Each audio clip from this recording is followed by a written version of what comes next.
परतत्त्वे सदा लीनो रामकृष्ण समाज्ञया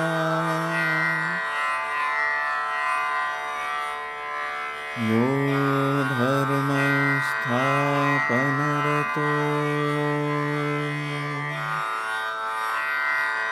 वीरेशं तं नमाम्यहम्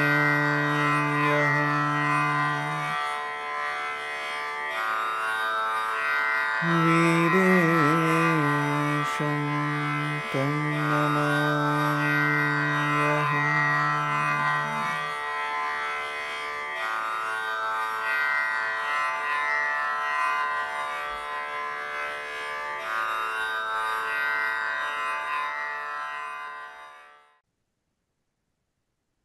अधिगतभिदा पूर्वाचार्यानुपेत्य सहस्रधा सरितिव महीभेदान् सम्प्राप्य क्षौरिपदोद्गता जयति भगवत्पाद श्रीमन्मुखाम्बुज निर्गता जननहरणी सूक्तिर्ब्रह्माद्वयैकपरायणा।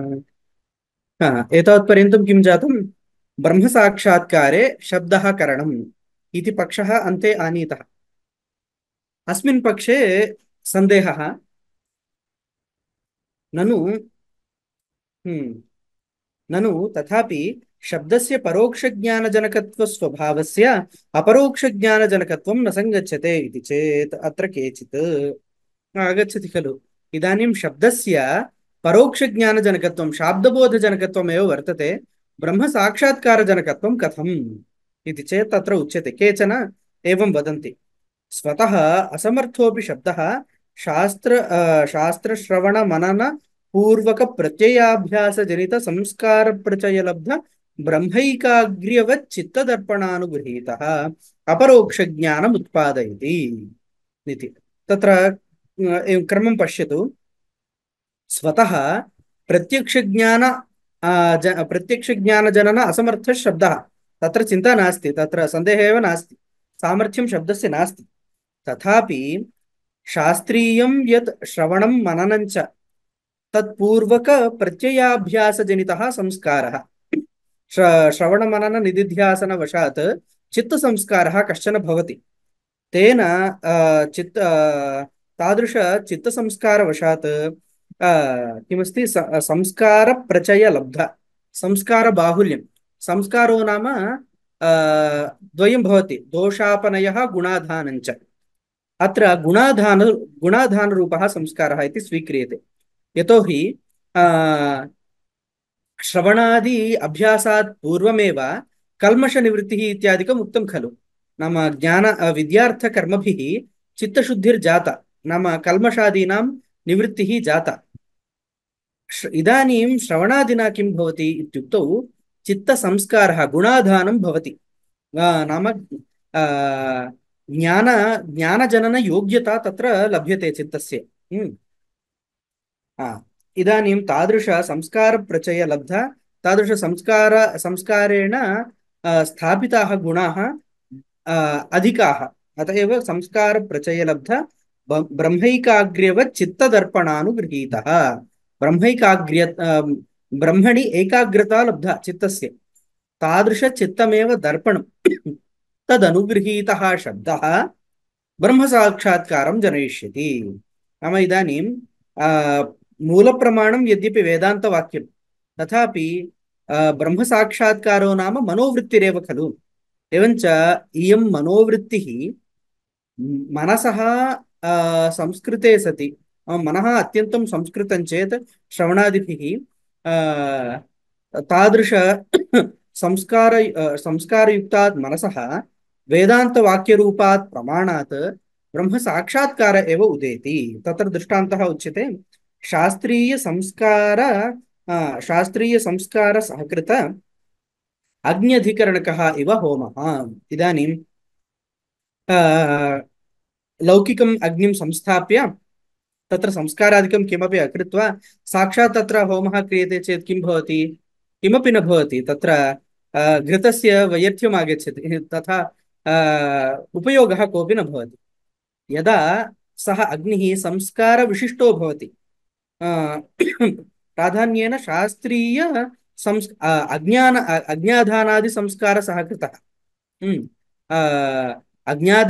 अज्ञाधानादिना संस्कृतः यः अग्निः तत्र होमः क्रियते चेत् अपूर्वं जनयिष्यति सः अग्निः। सामान्य अग्निः अपूर्वं न जनयिष्यति, संस्कारसः कृतः अग्निस्तु अपूर्वं जनयिष्यति। यथा तद्वदेव श्रवणादि संस्कृतं मनः, नाम श्रवणादि संस्कृतं मनः तत्सहकृतात् शब्दात् ब्रह्मज्ञानम् उदेति, ब्रह्मसाक्षात्कारः उदेति इति केचन वदन्ति। भवतु अत्र मूलं किञ्चित् वक्तव्यं खलु, प्रमाणं किमस्ति? एवं वक्तव्यं चेत् शब्दस्य प्रत्यक्षज्ञानजनकत्वम् अस्ति इत्यत्र किं प्रमाणम् इत्युक्तौ उपनिषदेव प्रमाणम्। तदुच्यते तरति शोकम् आत्मवित् इति शास्त्रप्रामाण्यात्। तरति शोकम् आत्मवित् इति वाक्येन, शास्त्रवाक्येन वेदान्तवाक्यानां ब्रह्मसाक्षात्कारजनकत्वं ज्ञायते। भवतु अत्र तरति शोकम् आत्मवित् इति वर्तते। नाम अनेन किं लभ्यते? उद्देश्यविधेयभावस्थले अस्ति पादके उद्देश्यतावच्छेदकप्रयोज्यत्वं विधेयांशे भासते इति कश्चन नियमः।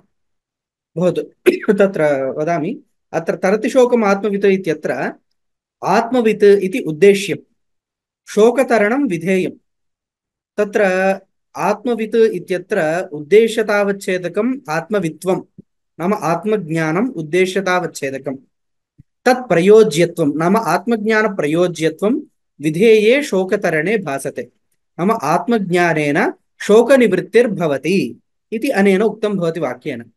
आत्मज्ञानेन शोकनिवृत्तिर्भवति इत्येव वाक्येन उच्यते, किन्तु इदं वाक्यं शास्त्रस्य वेदान्तवाक्यस्य ब्रह्मसाक्षात्कारकरणत्वं कथं बोधयति, तत्र प्रमाणत्वेन कथं व्यपदिश्यते इत्युक्तौ तत्र किञ्चित् आनेयं भवति, आलोचनीयं। तदुपरि पार्ष्ठिकबोधः कथं भवति इति आलोचना कर्तव्या। तत्र अपरोक्षस्य कर्तृत्वाद्यध्यासस्य अपरोक्षाधिष्ठानज्ञानं विना निवृत्य योगात् औपनिषदे च ब्रह्मणि मानान्तर प्रवृत्तेः शब्दादपि अपरोक्षज्ञानानुत्पत्तौ अनिर्मोक्षप्रसङ्गात् इति विचारेण ज्ञायते। भवतु तरति शोकम् आत्मवित् इति अस्ति खलु, अनेन किं ज्ञायते? आत्मज्ञानेन शोकतरणं भवति इति। सम्यक्। इदानीं शोकतरणं नाम, शोको नाम बन्धः, बन्धनिवृत्तिः। आत्मज्ञानेन बन्धनिवृत्तिर्भवति।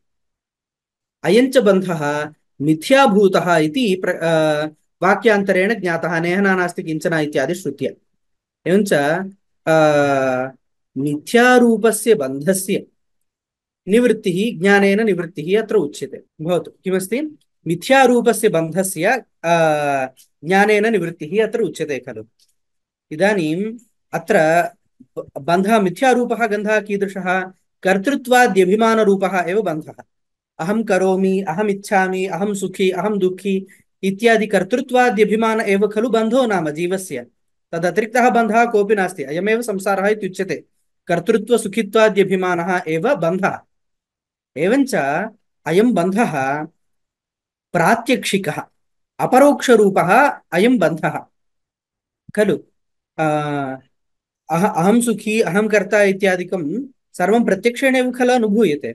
एवञ्च प्रत्यक्षात्मकः अयं बन्धः भवतु। पुनः वदामि किमस्ति? तरति शोकमात्मवित् इत्यनेन किमुच्यते? बन्धनिवृत्तिः आत्मज्ञानेन भवति। बन्धश्च कर्तृत्वाद्यभिमानरूपः। अयं कर्तृत्वाद्यभिमानः प्रात्यक्षिकः। प्रात्यक्षिकस्य कर्तृत्वाद्यभिमानस्य निवृत्तिः कीदृशेन ज्ञानेन वक्तव्यं? प्रत्यक्षात्मकेनैव ज्ञानेन वक्तव्यं खलु। प्रत्यक्षात्मकः भ्रमः प्रत्यक्षज्ञानेनैव निवर्तते, प्रमया एव निवर्तते। एवञ्च इदानीं किं अन्ततो गत्वा किमस्ति? आत्मज्ञानं प्रत्यक्षात्मकं, प्रत्यक्षात्मकेन आत्मज्ञानेन प्रत्यक्षात्मकबन्धनिवृत्तिः इति वक्तव्यं भवति। इदानीम् इदं ज्ञानं केन जायते इति इदानीं प्रश्नः। नाम आत्मविषयकप्रत्यक्षं यत् बन्धनिवृत्ति हेतुभूतं तत् कथं जायते, केन प्रमाणेन जायते इति जिज्ञासायाम् आत्मनि प्रमाणान्तर अप्रवृत्तेः वाक्यमेव तत्र आत्मज्ञानजनकम् इति वक्तव्यं, गत्यन्तरं नास्ति तत्र। यदि वाक्यस्य परोक्षज्ञानजननसामर्थ्यमेव वर्तते, प्रत्यक्षज्ञानजननसामर्थ्यं नास्ति इति उच्येत यदि, तर्हि आत्मसाक्षात्कारः वाक्येन न जायते, प्रमाणान्तरस्य ब्रह्मणि प्रवृत्तिरेव नास्ति इति कृत्वा ब्रह्मसाक्षात्कारो न भवति, साक्षात्काराभावे कर्तृत्वाद्यभिमाननिवृत्तिर्न भवति, तेन सदा बन्ध एव स्यात्, अनिर्मोक्षप्रसङ्गः। एवञ्च एवं सति किं भवति, तरति शोकमात्मवित् इति वाक्यस्य अप्रामाण्यम् आगच्छति खलु। तरति शोकमात्मवित् इति नैव भवति, आत्मज्ञानमेव अप्रसिद्धं शोकतरण प्रयोजकं खलु। शोकतरण प्रयोजकम् आत्मज्ञानं प्रत्यक्षात्मकम् अप्रसिद्धं, तत्कारणस्य अभावात्, जनकस्य अभावात्। अतः तस्य अर्थवत्वाय, तस्य प्रामाण्यरक्षणाय किं कर्तव्यम्, अवश्यं वेदान्तवाक्यस्य ब्रह्मसाक्षात्कारजनकत्वं वक्तव्यम्। एवञ्च वाक्येन ब्रह्मसाक्षात्कारे जाते, तेन कर्तृत्वादिभिमाननिवृत्तिः मोक्षः भवति इति इति अत्र अभिप्रायः। पश्यतु, तत्र तरतिशोकमात्मवित् इति शास्त्रप्रामाण्यात् इदम् अवगम्यते। अपरोक्षस्य कर्तृत्वाद्यध्यासस्य अपरोक्षाधिष्ठानज्ञानं विना निवृत्य योगात् औपनिषदे च ब्रह्मणि मानान्तर अप्रवृत्तेः शब्दादपि अपरोक्षज्ञान अनुत्पत्तौ अनिर्मोक्षप्रसङ्गात् इत्याहुः। सम्यक् अवगतं खलु। अग्रे गच्छामि। अन्ये तु भावनाप्रचये साहित्ये सति बहिरसमर्थस्यापि मनसः नष्टवनिता साक्षात्कारजनकत्वदर्शनात् निदिध्यासनसाहित्येन शब्दस्यापि अपरोक्षज्ञानजनकत्वं युक्तम् इति दृष्टानुरोधेन समर्थयन्ते। अवगतमेव, यथा व्यवहितभामिनी साक्षात्कारस्थले इदानीं मृतामपि भार्यां प्रत्यक्षेण पश्यति अयं कश्चन, अस्य कथं प्रत्यक्षः कथं जातः, प्रत्यक्षज्ञानं कथं जातम् इत्युक्तौ भावनाप्रचये साहित्यात् मनसः एव सः साक्षात्कारः, बाह्यसाक्षात्कारः जातः। यद्यपि मनः शरीरस्य अन्तः समर्थः, स्वतन्त्रः, किन्तु शरीरात् बहिः सः असमर्थः मनः। तत् सः इति न वक्तव्यं, तद् मनः बहिः असमर्थमस्ति, अन्तः समर्थं, बहिः असमर्थं। तथापि भावनाप्रचये साहित्ये सति तस्य बाह्यविषयकसाक्षात्कारजनकत्वं यथा अस्ति, तद्वत् वेदान्तश्रवणस्यापि, नाम वेदान्तवाक्यस्यापि निदिध्यासनसाहित्येन ब्रह्मसाक्षात्कारजनकत्वम् अस्तु इति केचन कल्पयन्ति। अपरे तु अपरोक्षार्थविषयत्वं ज्ञानस्य अपरोक्षत्वं नाम अन्य अनिरुक्तेः, अर्थापरोक्षत्वं तु न अपरोक्षज्ञानविषयत्वं येन अन्योन्याश्रयः स्यात्। इदानीम् अत्र परिभाषायां यदुक्तं सः विषयः इदानीम् आगच्छति सद्यः। ईषदिव भेदः भवति, किन्तु स एव विषयः। इदानीं नैयायिकाः किं वदन्ति, इन्द्रियजन्यं ज्ञानं प्रत्यक्षं, प्रत्यक्षज्ञानविषयः प्रत्यक्षः। विषयप्रत्यक्षत्वं नाम प्रत्यक्षज्ञानविषयत्वं, ज्ञाने प्रत्यक्षत्वं नाम इन्द्रियजन्यत्वम् इति वदन्ति खलु नैयायिकाः। तत्र अस्मत् सिद्धान्ते तथा वक्तुं न शक्यते। ज्ञानस्य इन्द्रियजन्यत्वेन प्रत्यक्षत्वं वक्तुं न शक्यते। कथमिति अग्रे अत्रैव निरूपणं वर्तते, प्रत्यक्षपरिच्छेदेपि निरूपितं। प्रत्यक्षत्वं नाम न जातिः, अन्यः उपाधिर्वा कोऽपि न सम्भवति, इन्द्रियजन्यत्वमपि वक्तुं न शक्यते। यदि इन्द्रियजन्यत्वं प्रत्यक्षत्वं, तर्हि घटः प्रत्यक्षः, प्रत्यक्षज्ञानं मम प्रत्यक्षज्ञानं जातम् इति साक्षात्कारो न स्यात्। यतः प्रत्यक्षत्वं नाम इन्द्रियजन्यत्वम्, इन्द्रियस्य अतीन्द्रियत्वात् प्रत्यक्षत्वस्य प्रत्यक्षता न स्यात्। अवगतं खलु। इन्द्रियजन्यत्वं प्रत्यक्षत्वम्, एवञ्च इन्द्रियस्य प्रवेशात् प्रत्यक्षत्वस्य प्रत्यक्षज्ञानविषयत्वं न भवति। अतः तत्र अगत्य अन्यदेव किञ्चित् वक्तव्यम्। तर्हि अत्र सिद्धान्ते किमुच्यते प्रत्यक्षत्वं नाम किम् इत्युक्तौ प्रत्यक्षवस्तुविषयकत्वं किं ज्ञानस्य प्रत्यक्षत्वं नाम प्रत्यक्षवस्तुविषयकत्वं ज्ञानस्य प्रत्यक्षत्वं भवतु वस्तुनः प्रत्यक्षत्वं कथम् आगच्छति इत्युक्तौ प्रत्यक्षज्ञानविषयत्वेन इति न भवति तर्हि अन्योन्याश्रयः भवति नाम विषयस्य प्रत्यक्षत्वं प्रत्यक्षज्ञान वस्तुनः नाम वस्तुनः घटादेः प्रत्यक्षत्वप्रयोजकं किम् इत्युक्तौ प्रत्यक्षज्ञानविषयत्वं ज्ञानस्य प्रत्यक्षत्वं कथम् इत्युक्तौ प्रत्यक्षवस्तुविषयकत्वम् इति यदि वदामः तर्हि अन्योन्याश्रयः भवति अतः अन्योन्याश्रयवारणाय किं किं क्रियते इत्युक्तौ अयमेव प्रथममेव स्वीक्रियते इदमेव स्वीक्रियते यत् प्रत्यक्षवस्तुविषयकत्वं ज्ञानस्य प्रत्यक्षत्वं नाम ज्ञानस्य प्रत्यक्षत्वं नाम किं प्रत्यक्षवस्तुविषयकत्वम् इत्येव विषयस्य प्रत्यक्षत्वं किं नाम कीदृशं कथम्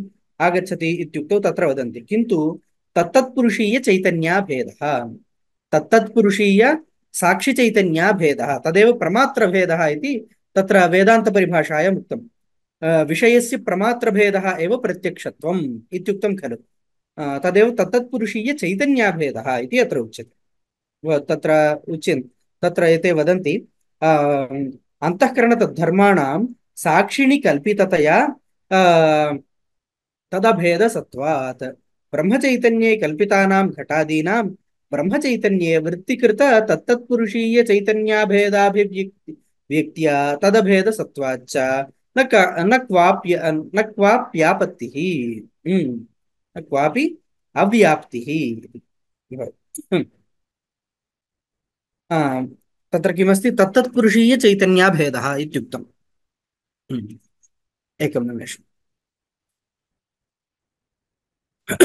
तत्र परिभाषायां यदस्ति तद् ज्ञायते खलु तदेव अत्र वदन्ति नूतनं किमपि नास्ति इदानीं तत्तत्पुरुषीय चैतन्याभेदः विषयस्य वक्तव्यं तत्तत्पुरुषीय चैतन्याभेदः कथम् आगच्छति इत्युक्तौ तत्तत्पुरुषीय चैतन्ये तेषाम् अध्यासे अयम् अभेदः आगच्छति अंतःकरणावच्छिन्नं चैतन्यं साक्षिचैतन्यं तदेव तत्तत्पुरुषीय चैतन्यम् इत्यत्र चैतन्यशब्देन गृह्यते एवञ्च अंतःकरणावच्छिन्न चैतन्ये अंतःकरणस्य अंतःकरणधर्माणां च सर्वेषाम् अध्यासात् तेषां सर्वेषां विषयाणां प्रत्यक्षत्वं स्वतः लब्धम् अतः ते सर्वे प्रत्यक्षाः एव भविष्यन्ति बाह्यवस्तूनां कथं प्रत्यक्षता इत्युक्तौ घटः स्वावच्छिन्नचैतन्ये घटावच्छिन्नचैतन्ये अध्यस्तो भवति यदा इन्द्रियद्वारा वृत्तिः गत्वा मनोवृत्तिः गत्वा घटं गृह्णाति तदा घटावच्छिन्नचैतन्यस्य अंतःकरणावच्छिन्नचैतन्यस्य च ऐक्यम् आगच्छति एवं अभेदाभिव्यक्तिः चैतन्ययोः अभेदाभिव्यक्तिः यदा भवति तदा अस्य घटस्य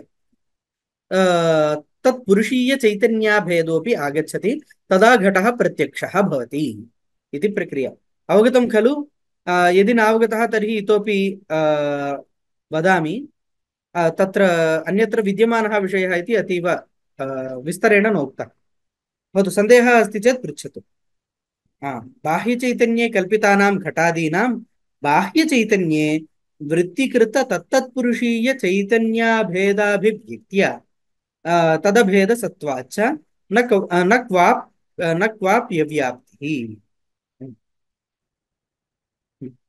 न च अंतःकरणतद्धर्माणां आचार्य पृच्छतु परिभाषायां तत्र प्रमातृचैतन्यं पुनः साक्षिचैतन्यमिति उभयोः भेदः अभिष्टः अस्ति वा? साक्षिचैतन्यस्य प्रमातृचैतन्यस्य भेदः परिभाषायाम् उक्तो वा इति पृच्छ्यते वा?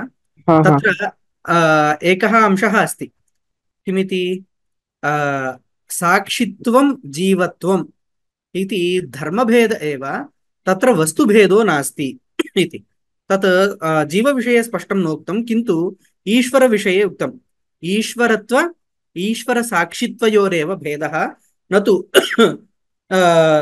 नाम धर्मयोरेव भेदः न तु धर्मिभेदः तत्र वर्तते इति एवञ्च यदेव साक्षी तदेव प्रमाता। प्रमातृचैतन्यस्य साक्षिचैतन्यस्य तावान् भेदो नास्ति। तत्र धर्मभेदः आगच्छति केवलम्। अन्तःकरणस्य उपाधित्वे तस्य साक्षित्वम्, अन्तःकरणस्य विशेषणत्वे तस्य प्रमातृत्वम्। अवगतम्। किञ्च धर्मिभेदो नास्ति, वस्तुभेदः नास्ति। तत्र एकमेव चैतन्यं, तस्यैव धर्मद्वयम्। अवगतं वा? तत्र यदा विषयप्रत्यक्षस्थले हम्म। साक्षिचैतन्य अध्यस्तमिति उच्यते खलु विषयः। साक्षिचैतन्यम् अतिरिक्तं साक्षिचैतन्ये नास्ति, विषय नास्ति नास्ति। विषयप्रत्यक्षस्थले किं भवति, तत्र किमुक्तं, प्रमात्र विषयस्य प्रमात्रभेद एव प्रत्यक्षत्वम् इत्युक्तम्।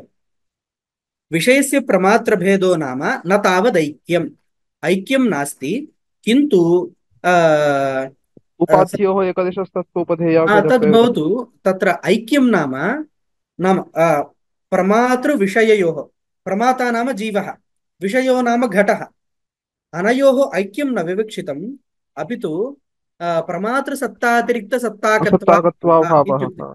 खलु। प्रमातृसत्तातिरिक्तसत्ताकत्वाभावः घटस्य यदा भवति तदा। इदानीम् अस्य एतदर्थं किं कर्तव्यम् इत्युक्तौ, प्रमातृचैतन्ये घटस्य अध्यासः इति वक्तव्यम्। नाम तत्र वृत्त्यवच्छिन्नं चैतन्यं साक्षिचैतन्यम् इत्युक्तम् इति उक्तम् इति अभिप्रायो वा? प्रमातृचैतन्यं नाम अन्तःकरणावच्छिन्नं चैतन्यं, वृत्त्यवच्छिन्नं चैतन्यं च साक्षिचैतन्यम् इति अभिप्रेत्य पृष्टं वा भवता? तथापि तथा आम् तथैव किञ्चित् तथा तत्र सन्देहः अस्ति। वस्तुतः किमिति चेत्, तत्र ज्ञाता ज्ञानम् इति भेदः अपेक्षते खलु। अहं ज्ञानवान् इति प्रतीतौ भेदः भाति। ज्ञानवान् अहं नाम प्रमाता अधिकरणं, प्रमा आधेयम् इति। तथा व्यवहारसिद्ध्यर्थम् ईषद्भेदः अङ्गीक्रियते। वृत्त्यवच्छिन्नं चैतन्यं ज्ञानं तदेव साक्षी, अन्तःकरणावच्छिन्नं चैतन्यं प्रमाता अधिकरणम् इति व्यवहारार्थम् ईषद्भेदं कल्पयन्ति, किन्तु स्वरूपभेदः कोऽपि नास्ति तत्र।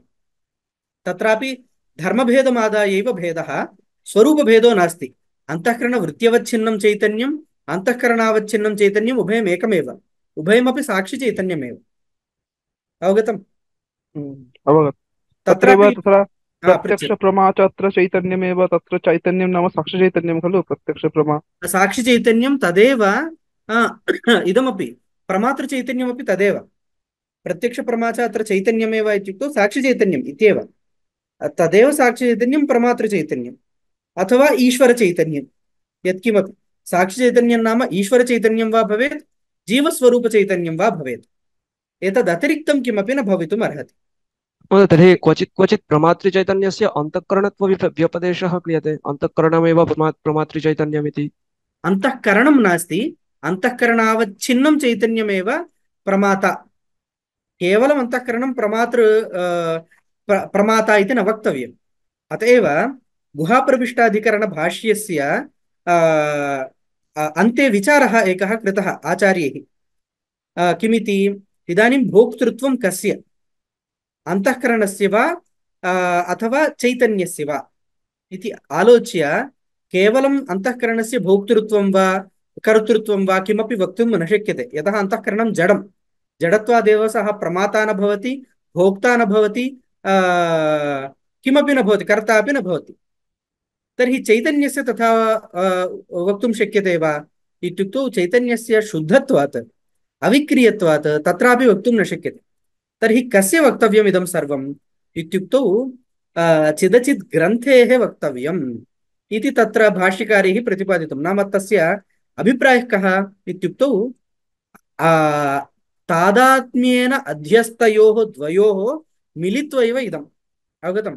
नाम अन्तःकरणं चैतन्यम् इत्युभयम् ऐक्याध्यासेन मिलितं। मिलितस्य तस्य नाम विशिष्टपदार्थस्य कर्तृत्वं वा भोक्तृत्वं वा प्रमातृत्वं वा इदं सर्वम्।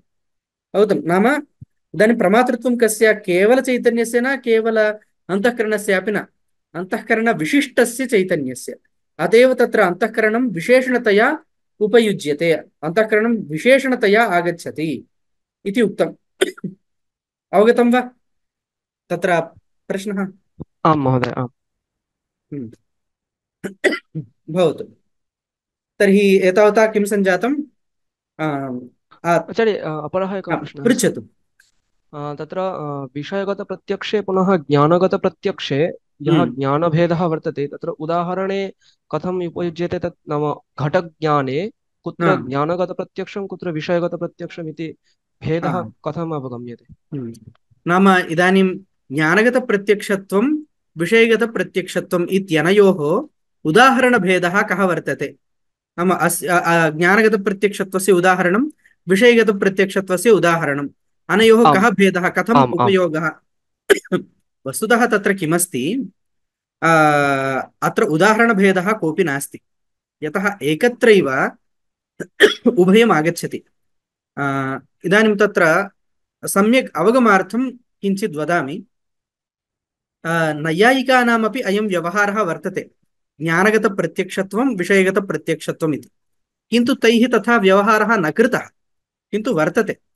इदानीं प्रत्यक्षशब्दप्रयोगः कुत्र कुत्र क्रियते इति एकवारम् आलोचयामः। प्रत्यक्षम् इन्द्रियम्, इन्द्रियस्यापि प्रमाणस्य प्रत्यक्षं, प्रत्यक्षं प्रमाणम् इत्युच्यते। एवञ्च इन्द्रियजन्यं ज्ञानमपि किमुच्यते? प्रत्यक्षं ज्ञानम् इत्युच्यते। भवतु, एतावत्पर्यन्तं सम्यगेव वर्तते। प्रत्यक्षज्ञाने विषयः भवति खलु, सोऽपि किमुच्यते? प्रत्यक्षः इत्युच्यते खलु। एवञ्च इदानीम् इन्द्रियं त्यज्यतां, तत्र ज्ञानं ज्ञेयम् उभयमपि प्रत्यक्षशब्देन व्यवह्रियते खलु। यथा अनुमितिः अनुमेयम्, शाब्दज्ञानं शाब्दबोध्यम् इति भेदः वर्तते। अनुमितित्वम् अनुमेयत्वं, शाब्दबोधत्वं शाब्दबोध्यत्वम् इति तद्वदेव उपमितित्वम् उपमेयत्वम् इति भेदः तत्र सर्वत्रापि भवति। प्रत्यक्षस्थले किं भवति? प्रत्यक्षत्वम् इत्युक्तौ तत् ज्ञानस्यापि भवति विषयस्यापि भवति। यथा अनुमितित्वम् इति धर्मः केवलं ज्ञानस्यैव विषयस्य नास्ति, तथा प्रत्यक्षत्वम् इति धर्मः प्रत्यक्षस्यैव ज्ञानस्यैव न तु विषयस्य इति वक्तुं न शक्यते। अतः तत्र अस्माकं क्वचित् कन्फ्यूजन् भवति, प्रत्यक्षत्वं नाम कस्य उच्यते। अतः तत्र नैयायिकैः किमुच्यते नाम तत्र ज्ञानसम्बन्धि प्रत्यक्षत्वं विषयसम्बन्धि प्रत्यक्षत्वं। ज्ञानसम्बन्धि प्रत्यक्षत्वं नाम तेषां किम्? इन्द्रियजन्यत्वम्। इन्द्रियजन्यत्वं ज्ञाने प्रत्यक्षत्वरूपं, नाम ज्ञाने प्रत्यक्षत्वम् इति धर्मः वर्तते खलु। सः धर्मः किं रूपः इत्युक्तौ इन्द्रियजन्यत्वरूपः इति वदन्ति। इदानीं विषये प्रत्यक्षत्वम् इति व्यवहारः वर्तते खलु, तत्र प्रत्यक्षत्वं नाम किम् इत्युक्तौ प्रत्यक्षज्ञानविषयत्वं, नाम इन्द्रियजन्य ज्ञानविषयत्वमेव विषये उपलभ्यमानं प्रत्यक्षत्वम् इति नैयायिकाः वदन्ति। अस्माभिः एवं वक्तुं न शक्यते। नाम इन्द्रियजन्यत्वं इन्द्रियजन्यं प्रत्यक्षज्ञानं तादृश इन्द्रियजन्यज्ञानविषयः प्रत्यक्षः इति अस्माभिः वक्तुं न शक्यते। अस्माभिः प्रकारान्तरमेव किञ्चित् वक्तव्यम्। अतः तदर्थं नैयायिकरीत्या प्रसिद्धमेव तत्, नाम ज्ञानविषयत्वम् इत्येतत् नैयायिकैः उक्तं, तन्न स्वीक्रियते, अन्यदेव किञ्चिदुच्यते। नाम अवगम्य, मया यदुच्यते तद् अवगम्यते खलु। नाम कुतः अयं विचारः आनीतः इति वदामि केवलं। तत्र वस्तुतः विषयगतप्रत्यक्षत्वम् इति पृथक् किमपि नास्ति। घटमहं जानामि, घटमहं साक्षात् करोमि इत्यत्र घटः साक्षात् कृतः, तद्विषयकं ज्ञानं साक्षात्काररूपं ज्ञानं। साक्षात्काररूपं ज्ञानम् इत्युक्तौ प्रत्यक्षज्ञानं। घटोपि साक्षात् कृतः इत्युक्तौ प्रत्यक्षः। घटः प्रत्यक्षः, घटविषयकज्ञानं प्रत्यक्षं। घटं साक्षात् करोमि इत्यत्र एकमेव उदाहरणं तत्र घटं साक्षात् करोमि इत्यत्र एकत्रैव घटस्य प्रत्यक्षत्वं घटविषयकज्ञानस्यापि प्रत्यक्षत्वम् अनुभूयते। इदानीं धर्मद्वयमस्ति, घटे प्रत्यक्षत्वमस्ति, घटविषयकज्ञानेपि प्रत्यक्षत्वं वर्तते। इदं प्रत्यक्षत्वं किं रूपम् इति अस्माभिः वक्तव्यं। नैयायिकरीत्या इन्द्रियजन्यज्ञानत्वम् इन्द्रियजन्यज्ञानविषयत्वम् इति वक्तुं न शक्यते इति एतैः कश्चन एकः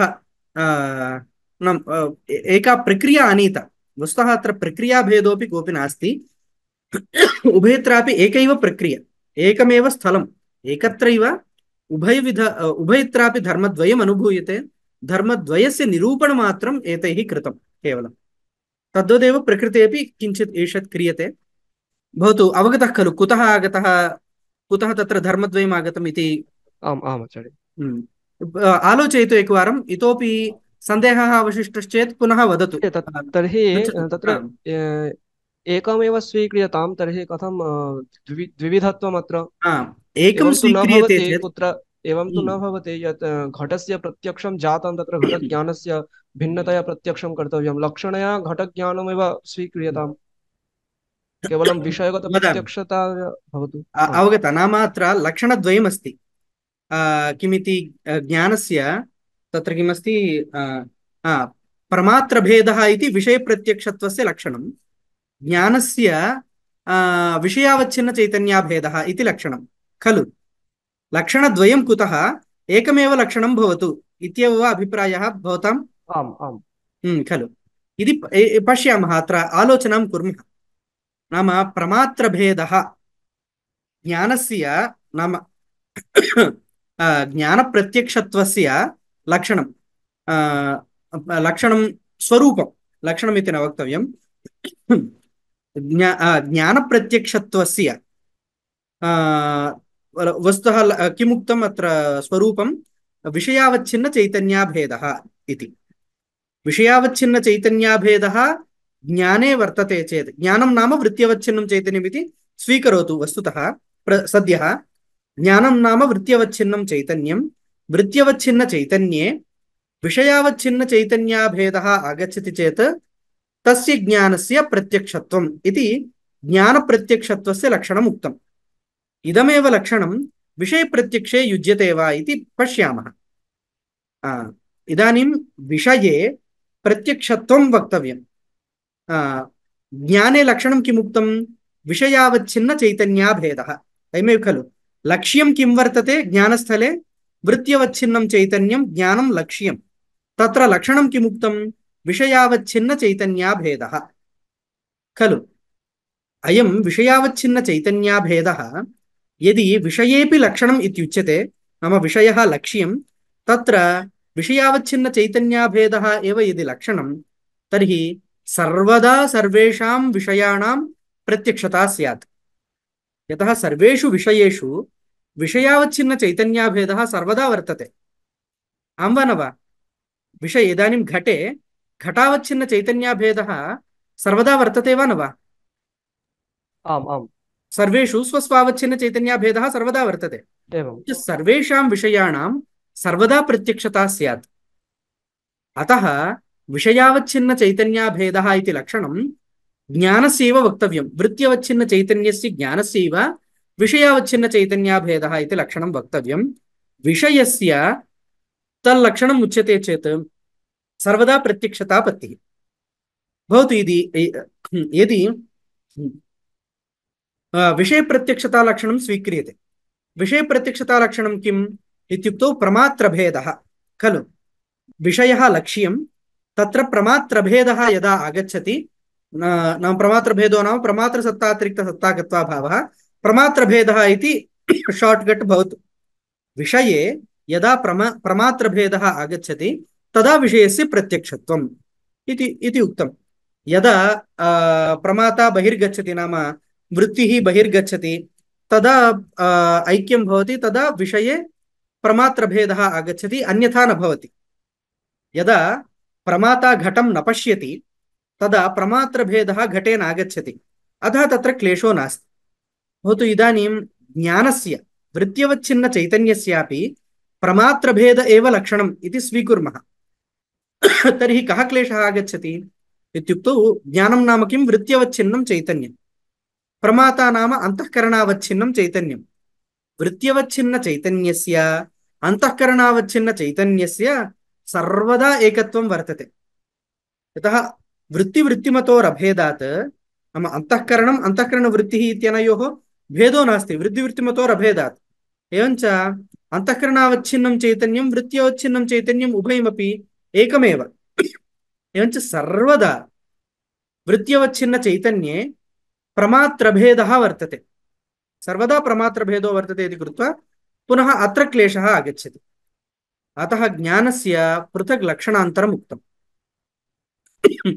अवगतो वा अयं विषयः? क्वचित् किञ्चित् ईषदिव अत्र क्लेशः अस्ति। कदाचिदहं साक्षात् आगच्छामि खलु, तदा इतोपि किञ्चित् विलिख्य दर्शयिष्यामि, तदा इतोपि स्पष्टं ज्ञातुं शक्यते। ईषत् तत्र अवगतमित्येव मन्ये। आम् आम्। नाम आचार्य, तत्र प्रत्यक्ष ज्ञानस्य प्रत्यक्षत्वम् उक्तं, तदनन्तरं यदि प्रत्यक्षज्ञानविषयत्वं विषयप्रत्यक्षे प्रयोजकं तर्हि कः क्लेशः? नाम ज्ञानस्य प्रत्यक्षताम् उक्त्वा तदनन्तरं विषयस्य ज्ञानविषयत्वेन उच्यताम् इत्येव खलु।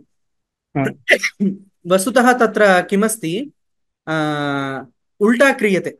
ज्ञानस्य प्रत्यक्षता नोच्यते, क्वचित् क्वचित् तथा क्लेशः आगच्छति। ज्ञानस्य प्रत्यक्षता वक्तव्यं चेत् क्वचित् देशेषु नाम क्वचित् प्रदेशे क्लेशः आगच्छति। अतः उल्टा वक्तव्यं। नाम विषयस्य प्रत्यक्षताम् उक्त्वा प्रत्यक्षविषयकत्वं ज्ञानस्य प्रत्यक्षत्वम् इति वक्तुं सुवचम्। तदेव एतैः अत्र इदानीं सिद्धान्तलेशसङ्ग्रहे एतैः उच्यते। परिभाषाकारिः तन्नोक्तं, वस्तुतः तथा कर्तुं शक्यते। एकस्य लक्षणम् उक्त्वा तत्सम्बन्धित्वेन अपरस्य प्रत्यक्षता वक्तुं शक्यते। किन्तु ज्ञानस्य प्रत्यक्षताम् उक्त्वा ज्ञानविषयत्वेन प्रत्यक्षविषयत्वं वक्तुं कश्चन क्लेशः वर्तते। नाम ब्रह्मणः सर्वदा प्रत्यक्षत्वं वक्तव्यं। सम्यक्। नाम ब्रह्म सर्वदा प्रत्यक्षम् इति वक्तव्यं। ब्रह्म सर्वदा प्रत्यक्षम् इति वक्तुं प्रत्यक्षज्ञानविषयत्वं वक्तव्यं। तत्र क्लेशः आगच्छति। इतोपि अत्रैव अग्रे विचारः आगच्छति। अतः तथा ज्ञानस्य प्रत्यक्षता प्रथमतः न वक्तव्या। विषयस्य प्रत्यक्षतां निरूप्य तादृशप्रत्यक्षविषयकत्वं ज्ञानस्य प्रत्यक्षत्वम् इति निरूपयितुं शक्यते। सम्यक् अस्ति? अत्र स एव विचारः आगच्छति अग्रे। अत्र तदेव उच्यते भवदुक्तरीत्या। किमिति? प्रथमतः तत्तत्पुरुषीयचैतन्याभेदः नाम प्रमात्रभेदः इत्येव। विषयस्य प्रमात्रभेदः एव प्रत्यक्षत्वं। तादृशप्रत्यक्षवस्तुविषयकत्वं ज्ञानस्य प्रत्यक्षत्वम् इति सद्यः पक्षः, अयं पक्षः। तथैव इदानीम् अत्र इदं सर्वम् अंतःकरण तद्धर्माणां साक्षिणि कल्पिततया तदभेदसत्वात्। प्रमात्रभेदः अंतःकरणे अंतःकरण धर्मेषु च प्रमात्रभेदः सर्वदा वर्तते। अतः तस्य प्रत्यक्षत्वं वर्तते। बाह्यचैतन्ये कल्पितानां घटादीनां वृत्तिदशायां प्रमात्रभेदः आगच्छति। वृत्तिद्वारा अभेदाभिव्यक्तौ सत्यां प्रमात्रभेदः घटादिषु आगच्छति। तथा घटादीनां प्रत्यक्षत्वं न क्वापि अव्याप्तिः न च अंतःकरणतद्धर्माणां ज्ञानादीनामिव धर्माधर्मसंस्काराणामपि साक्षिणि कल्पितत्वाविशेषात् आपरोक्ष्यापत्तिः। अयं विचारः तत्रापि आगतः परिभाषायां। प्रमात्रभेदः यदि प्रत्यक्षता, तर्हि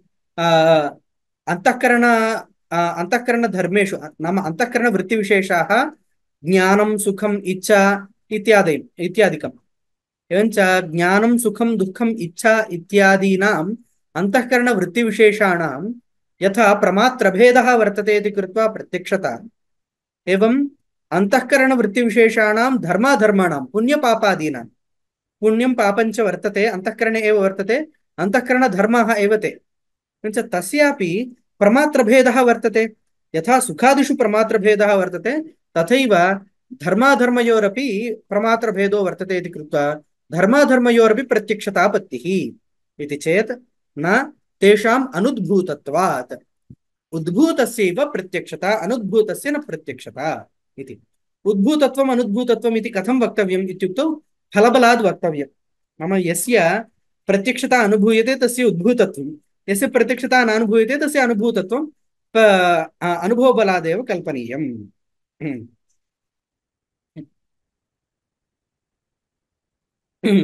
न च अन्तःकरणतद्धर्माणां ज्ञानादीनामिव धर्माधर्मसंस्काराणामपि साक्षिणि कल्पितत्वाविशेषात् आपरोक्ष्यापत्तिः इति चेन्न तेषाम् अनुद्भूतत्वात् उद्भूतस्यैव जडस्य चैतन्याभेदे आपरोक्ष्यम् इत्यभ्युपगमात्। उद्भूतस्यैव जडस्य प्रमात्रभेदे चैतन्याभेदे आपरोक्ष्यम् इत्यभ्युपगमात्। हम्म।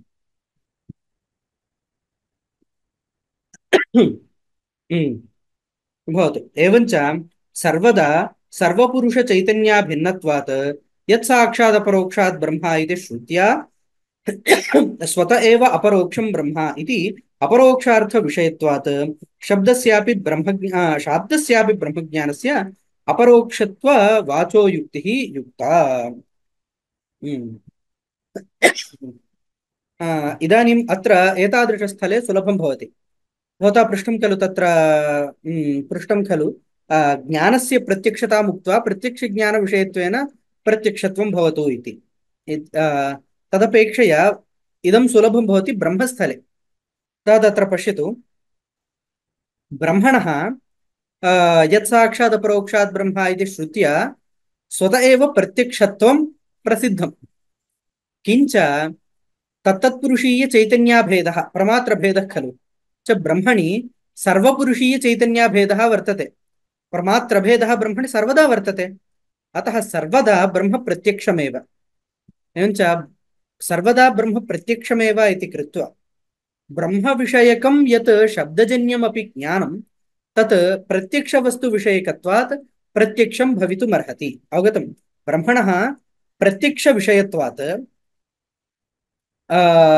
ब्रह्मविषयकं यद् ज्ञानं श्रुतिजन्यं ज्ञानं तस्यापि ब्रह्मविषयकत्वेन प्रत्यक्षत्वम् उपपद्यते इति विषयः अवगतः। अयं विषयः।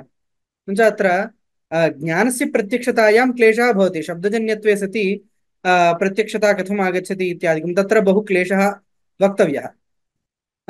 कथञ्चित् वक्तुं शक्यते, तथापि किञ्चित् क्लेशः भवति। वस्तुनः प्रत्यक्षताम् उक्त्वा प्रत्यक्षवस्तुविषयकत्वेन ज्ञानस्य प्रत्यक्षत्वम् उच्यते चेत् ब्रह्मसाक्षात्कारस्थले सौलभ्यं भवति, किञ्चित् सुलभता ईषत् भवतु। इदम् अवगतं खलु? अग्रे गच्छामि। अत्रैव इतोपि विचारः क्रियते अस्मिन्नेव पक्षे। भवतु। अद्वैतविद्याचार्यास्तु ईषत् अत्र ईषत् इदं कृत्वा सम्यक् कृत्वा इतोपि सम्यक् वदन्ति। अद्वैतविद्याचार्यास्तु न अपरोक्षार्थविषयत्वं ज्ञानस्य अपरोक्ष्यं स्वरूपसुख अपरोक्ष स्वरूपसुख अपरोक्षरूपस्वरूपज्ञान अव्यापनात्। इदानीं किमस्ति? अपरोक्षवस्तुविषयकत्वं ज्ञानस्य अपरोक्षत्वम् इत्युक्तम्। इदानीम् एवमुक्ते सति कश्चन क्लेशः। कः क्लेशः इत्युक्तौ इदानीं स्वरूपानन्दस्य अपरोक्ष्यं वक्तव्यं। मोक्षकाले आनन्दापरोक्ष्यं भवति। मोक्षकाले मोक्षकाले वा भवतु अथवा सुषुप्तिकाले वा भवतु अथवा समाधिकाले वा भवतु, आनन्दस्य अपरोक्ष्यं भवति। आनन्दापरोक्ष्यं कीदृशम् इत्युक्तौ स्वरूपज्ञानमेव नाम स्वरूपानन्द स्वरूपानन्दं स्वरूपचैतन्येनैव आपरोक्षेण अनुभूयते अवगतं स्वरूपानन्दः स्वरूपचैतन्येनैव आपरोक्षेण स्वतः प्रकाशत्वात् स्वयं प्रकाशते इति तत्र वस्तुस्थितिः सम्यगेव वर्तते क्लेशो नास्ति किन्तु लक्षणं वक्तव्यं खलु तत्र क्लेशः इदानीम् अपरोक्षार्थविषयकत्वं ज्ञानस्य आपरोक्ष्यम् इति यदि वदामः तर्हि इदानीं स्वरूपसुख आपरोक्ष्यं स्वरूपसुख साक्षात्कारः नाम स्वरूप आनन्द साक्षात्कारः यः वर्तते सः साक्षात्कारः आत्मस्वरूपभूतं ज्ञानम् अस्मिन् ज्ञाने आनन्दः न विषयः यतः आनन्दः स्वरूपमेव स्वस्य स्वविषयकत्वं न भवति खलु इतोपि किञ्चित् सम्यक् वदामि आनन्दो नाम आत्मस्वरूपं ज्ञानमपि आत्मस्वरूपम् एवञ्च ज्ञानस्य आनन्दविषयकत्वं वक्तुं न शक्यते स्वस्य स्वविषयकत्व अनङ्गीकारात् अतः अत्र किं भवति आनन्दसाक्षात्कारस्य अपरोक्षार्थविषयकत्वं नास्ति इति कृत्वा अपरोक्षता न स्यात् प्रश्नः अवगतश्चेत् अग्रे गच्छामि अवगतं खलु एवञ्च स्वरूपसुख अपरोक्षरूपस्वरूपज्ञान अव्यापनात् एतादृशलक्षणं न वक्तव्यं तर्हि किं वक्तव्यं स्वविषयत्वलक्षण स्वप्रकाशत्वनिषेधात् स्वविषयत्वं न स्वस्य स्वविषयत्वं न सम्भवति अतः एवं रीत्या वक्तुं न शक्यते किन्तु यथा तत्तदर्थस्य स्वव्यवहारानुकूलचैतन्याभेदः अर्थापरोक्षम् एवं तत्तद्व्यवहारानुकूलचैतन्यस्य तत्तदर्थाभेदः ज्ञानापरोक्ष्यम् इदानीम् इतोपि सुलभता सम्पादिता विषयापरोक्षं नाम किम् इत्युक्तौ तत्तद्विषयस्य नाम तत्तद्घटस्य स्वव्यवहारानुकूलचैतन्याभेदः प्रत्यक्षत्वम् घटस्य घटव्यवहारानुकूलचैतन्याभेदः नाम घटस्य व्यवहारानुकूलचैतन्यं नाम घटवृत्त्याकार नाम घटाकार वृत्त्यवच्छिन्नं चैतन्यं घटस्य स्वव्यवहारानुकूलचैतन्यम् इत्युक्तौ घटाकार वृत्त्यवच्छिन्नं चैतन्यं तदभेदः वर्तते इति घटस्य प्रत्यक्षता उक्ता खलु एवमेव ज्ञानस्यापि घटज्ञानं नाम वृत्त्यवच्छिन्नचैतन्यस्यापि घटभेदः नाम तत्तदर्थस्य स्वव्यवहारानुकूलचैतन्याभेदः अर्थापरोक्षम् एवं तत्तद्व्यवहारानुकूलचैतन्यस्य तत्तदर्थाभेदः नाम घटाकारवृत्ति अवच्छिन्नचैतन्यस्य घटाभेदः यदा आगच्छति तदा आपरोक्ष्यं नाम परस्परम् अभेदः ज्ञाने विषयाभेदः आपरोक्ष्यं विषये ज्ञानाभेदः आपरोक्ष्यम् इति प्रत्यक्षत्वलक्षणम् इदानीं सुलभं सञ्जातं सम्यक् अस्ति खलु एवं तत्तदर्थस्य स्वव्यवहारानुकूलचैतन्याभेदः अर्थापरोक्ष्यं यथा एवं तत्तद्व्यवहारानुकूलचैतन्यस्य तत्तदर्थाभेदः ज्ञानापरोक्ष्यं तथा च आचार्य तर्हि पृच्छतु विषयप्रत्यक्षस्य लक्षणं यत् कृतं तत्स्थाने प्रमाणचैतन्याभेदः कर्तुं शक्यते वा कस्य प्रमाणचैतन्याभेदः विषयचैतन्यस्य विषयचैतन्यस्य प्रमाणचैतन्याभेदः इत्येव प्रकृते लक्षणं प्रमाणचैतन्यमेव स्वव्यवहारानुकूलचैतन्यम् इति एवञ्च विषयस्य प्रमाणचैतन्याभेदः अपरोक्षं प्रत्यक्षत्वं सम्यक् परिभाषायाम् अतः प्रमात्रभेदः उक्तं प्रमात्रचैतन्याभेदः अपेक्षा नास्ति इति एते वदन्ति अस्तु अस्तु स्वव्यवहारानुकूलचैतन्याभेदः अलम् प्रमात्रभेद इति पर्यन्तं नापेक्षितं यतः प्रथमतः वृत्त्यवच्छिन्नचैतन्यविषयावच्छिन्नचैतन्ययोः भेदमुक्त्वैव वृत्तिद्वारा वृत्त्यवच्छिन्नचैतन्यद्वारा प्रमात्रचैतन्याभेदः तत्र सम्पादनीयः अतः मध्ये साक्षात् प्रमाणचैतन्यमेव आनीय लक्षणमत्र परिसमाप्यते इतोपि सुलभतरं भविष्यति सत्यं सत्यं भवतु एवञ्च अत्र किमस्ति विषयस्य तत्तद्व्यवहारानुकूलचैतन्याभेदः अपरोक्ष्यं तत्तद्व्यवहारानुकूलचैतन्यस्य तत्तदर्थाभेदः अपरोक्ष्यम् इति। इदानीम् अस्मिन् पक्षे आपरोक्ष्यं चैतन्यधर्मः न तु अनुमितित्वादिवत् अंतःकरणवृत्तिधर्मः इति। अनुमितित्वं नाम वृत्तिधर्मः, नाम अंतःकरणवृत्तेः गौणज्ञानस्य धर्मः। गौणज्ञानं खलु अंतःकरणवृत्तिः, गौणज्ञानस्य धर्मः अनुमितित्वं। प्रत्यक्षत्वं तथा नास्ति, चैतन्यस्य एव धर्मः। यतः विषयाभेदः तत्रैव खलु वर्तते। अतएव सुखादिप्रकाशरूपे साक्षिणि स्वरूपसुखप्रकाशरूपे चैतन्ये च आपरोक्ष्यम्। इदानीं तत्र स्वीकरोतु, स्वरूपानन्दः, स्वरूपानन्दस्य विषयप्रत्यक्षत्वं वक्तव्यम्। स्वरूपानन्दप्रत्यक्षस्य नाम ज्ञानस्य, स्वरूपचैतन्यस्य प्रत्यक्षता, ज्ञानप्रत्यक्षत्वं वक्तव्यम्। इदानीं तत् सुलभं भविष्यति। तत्तदर्थाभेदः। इदानीम् आनन्दाभेदः चैतन्ये वर्तते, चैतन्याभेदः आनन्दे वर्तते। चैतन्यं नाम ज्ञानमिति स्वीकरोतु। च आनन्दाभेदः चैतन्ये, चैतन्याभेदः आनन्दे वर्तते इति कृत्वा आनन्दस्य विषयप्रत्यक्षत्वं, चैतन्यस्य ज्ञानप्रत्यक्षत्वम् इति उभयमपि वक्तुं शक्यते। तत्र स्वरूपभेदो नास्ति, केवलम् अत्रापि व्यवहारभेदः, स्वरूपभेदो नास्ति। आनन्दः चैतन्यमित्येकमेव, स्वरूपभेदः कोऽपि नास्ति। अतएव सुखं न च घटाद्यैन्द्रियकवृत्तौ न च घटाद्यैन्द्रियकवृत्तौ तदनुभवविरोधः। अनुभवस्य वृत्त्यवच्छिन्नचैतन्यगत आपरोक्षविषयत्वोपपत्तेः। इदानीं सन्देहः, घटं साक्षात्करोमि इति वर्तते खलु, तत्र साक्षात्कारो नाम वृत्तिविशेषः। यतः धात्वर्थः व्यापाररूपः अपेक्षते, एवञ्च चैतन्यस्य व्यापाररूपत्वाभावात् वृत्तिरेव तत्र साक्षात्कारशब्दार्थः इति वक्तव्यम्। एवञ्च घटं साक्षात्करोमि इत्यत्र प्रत्यक्षत्वं कुत्र अनुभूयते इत्युक्तौ घटाकारवृत्तौ प्रत्यक्षत्वम् अनुभूयते। किन्तु अत्र किमुक्तं, प्रत्यक्षत्वमिति चैतन्यधर्मः न वृत्तिधर्मः इति।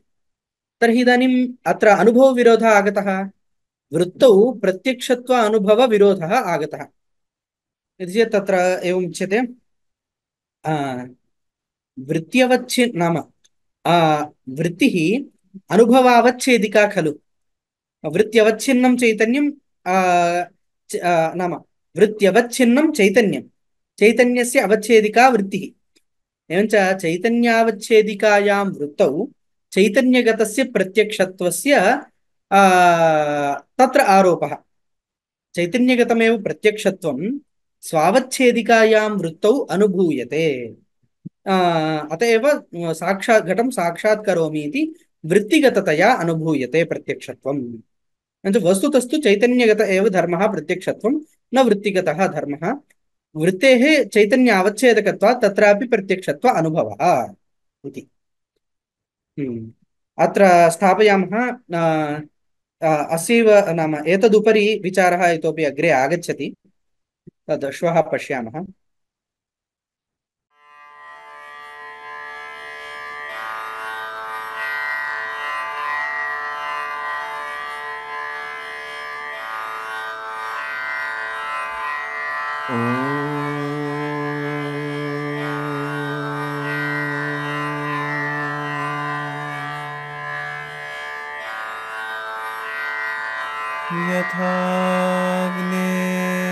यथाग्निर्दाहिका शक्ति रामकृष्णे स्थिता हि या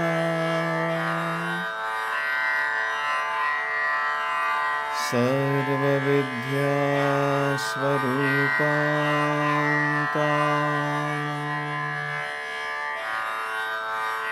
शारदां प्रणमाम्यहम्।